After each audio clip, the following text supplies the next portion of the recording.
G'day to everyone.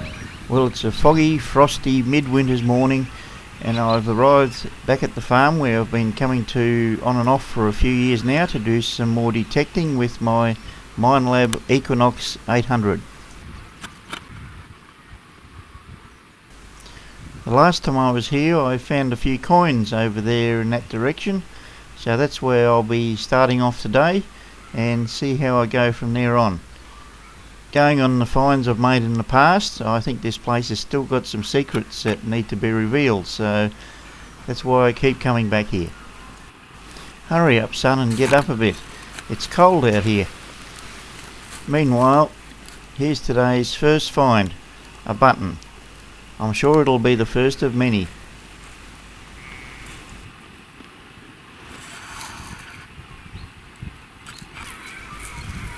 And the next signal turned up this little brass tack. This hole produced this oval shaped object. I really can't imagine what that might come from. Just a miscellaneous item, I suppose. When I detected this I thought I might be lucky enough to have my first coin, but it's just a metal flange of some sort which had something going through the centre of it by the looks of it. At last the sun's decided to come out and there's a bit of warmth in the air now. And here's a squashed thimble. You don't often find them when they aren't squashed. A metal cap of some sort. I wonder what that was from.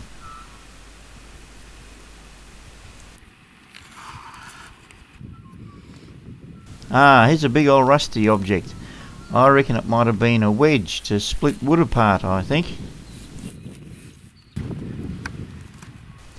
Now here's something nice. First of all I thought it was a pressed metal belt buckle, but looking at it, it says the new Vesta match. So I reckon it might have been part of an old matchbox or something like that. So yeah, that's a nice find.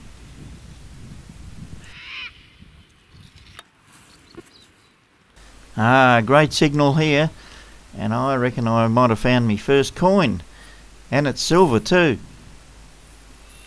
I'd say it was a shilling, but it's very worn, so I don't know if I'll get much detail off that one at all.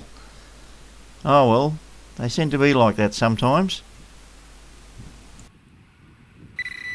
Now I've got a fairly good signal here, so I'll see what's down here.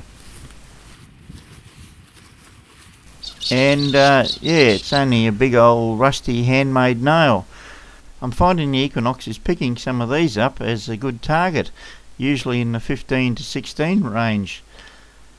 I guess I could turn the iron bias up a bit to get rid of them, but then that's at the expense of possibly missing good targets, so I'll just put up with it, I think.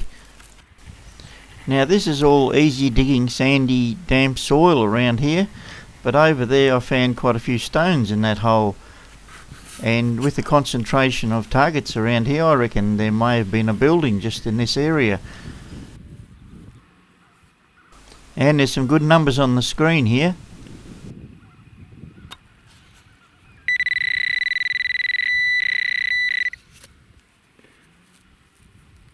Here's a piece of old rusty iron, but I don't think that's what I was listening to.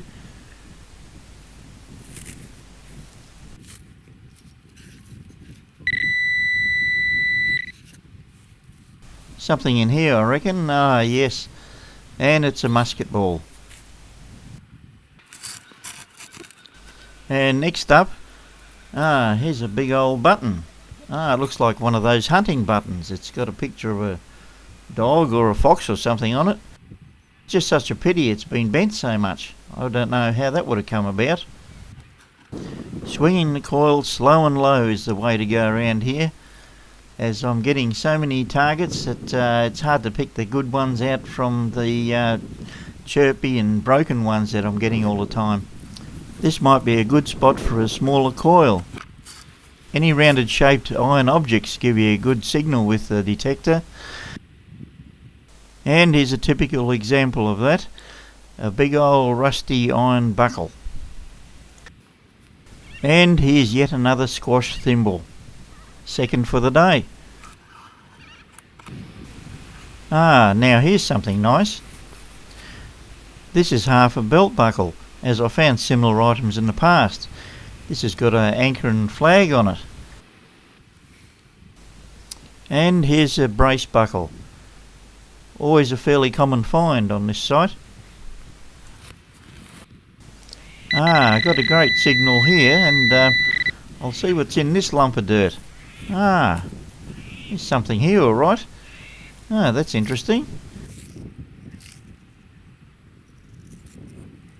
Looks like it's a pressed metal brooch, perhaps. And there seems to be some sort of a picture or whatever on this side, so that'll be interesting to clean up and see what it is. And here's a big old button again by the looks of it. Unfortunately in pretty poor condition. It's sort of falling apart really, which is a great pity.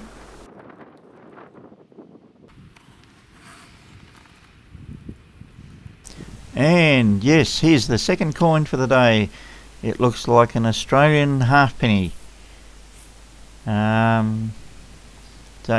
1932 perhaps. Now what's this? The end of it looks like it might be part of a buckle, but I don't know what the rest of it is.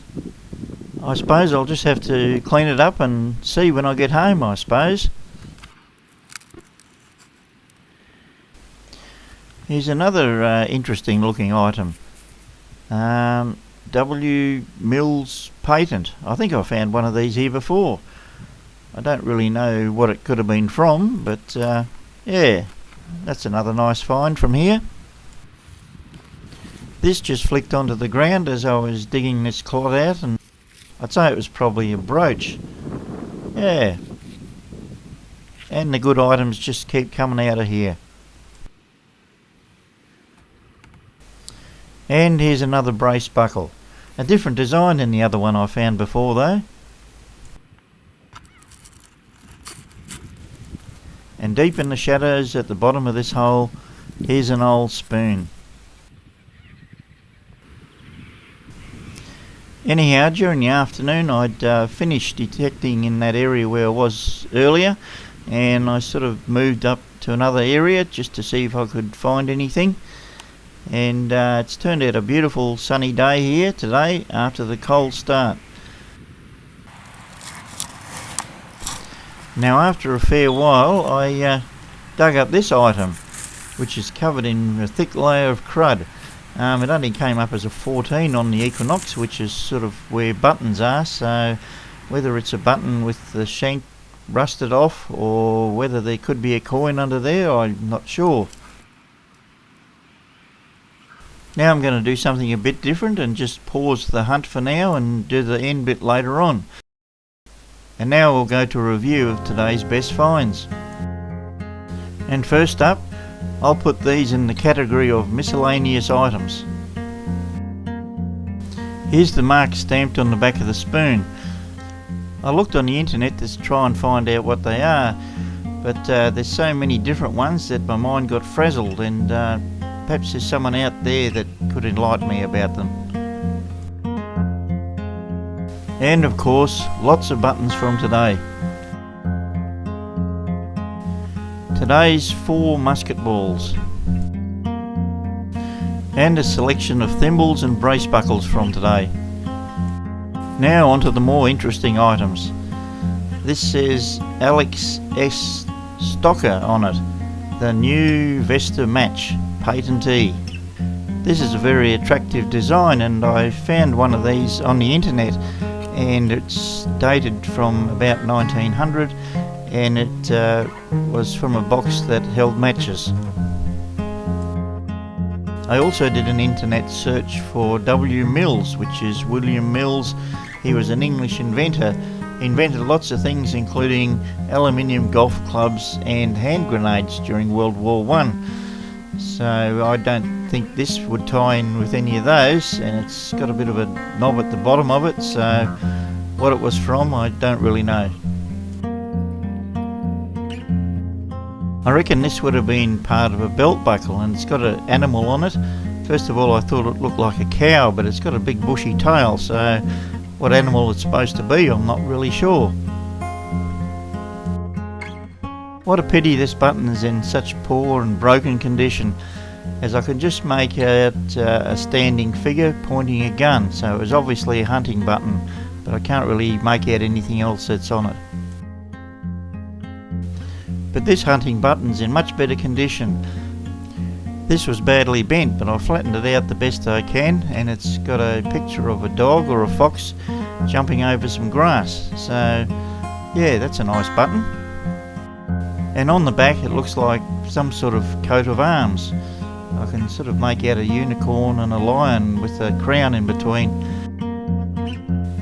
Here's this one half of a buckle. It's got an anchor, a rope and a flag on it. Would have been nice to find the other half. Here's this rounded brooch with unusual attractive design on it. There's a couple of bluish small stones on it, but unfortunately all the rest have gone. And I reckon this is my favourite find so far. It's a little pressed metal brooch, and it's got a scene on it. There's a man rowing with a bridge in the background, a couple of buildings. Looks like a Chinese one on the right hand side, and a domed building on the left hand side, palm tree behind, mountains in the background, and a hot air balloon above. I really like this one. Okay, onto the coins, and the first silver coin I found was a very worn George III shilling. It could be dated 1816, I think, by the looks of it, and the other side is virtually worn smooth. The 1932 Australian halfpenny would have been good if the dates were around the other way, because 1923 halfpenny is quite valuable. Ah well. Well, you might remember back to this crusty object. Well, curiosity got the better of me. Decided to clean it off the best I could just to see what was underneath. Now, I won't describe to you the methods I used, as you'd all be too shocked and horrified. But I did manage to get rid of most of the crud, and at least I know what it is now. It's an 1866 farthing. In very poor condition, of course. Just makes you wonder how a coin could get so cruddy, and it's so difficult to remove. Anyhow, I'm really happy with today's finds, but it's left me scratching my head wondering how on earth could I find all this stuff in an area that I thought I'd covered thoroughly with my old E-Track. Anyhow, let's return to the last and best part of today's hunt.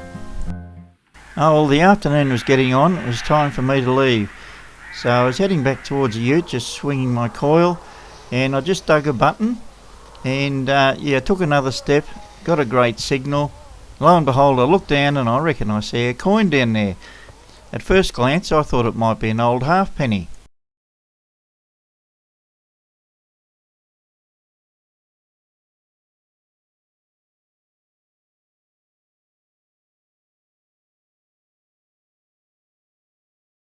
But when I stooped down to pick it up, crikeys, this is no halfpenny, this is gold!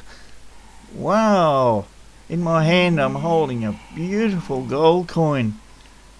A lovely detailed portrait of Queen Victoria on one side, and I turned it over, and yes, it's an Australian one sovereign.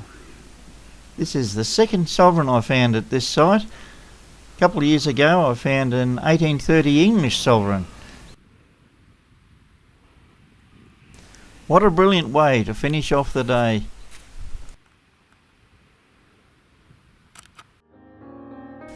Apart from a few small scratches and a bit of wear on the outer rim, this sovereign's in really lovely condition, with all the detail being crisp and clear.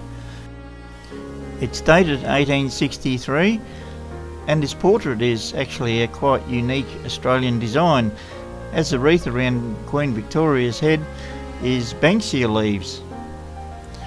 This is the first gold for my Equinox, and after owning it for only a few months, it's well and truly paid for itself already.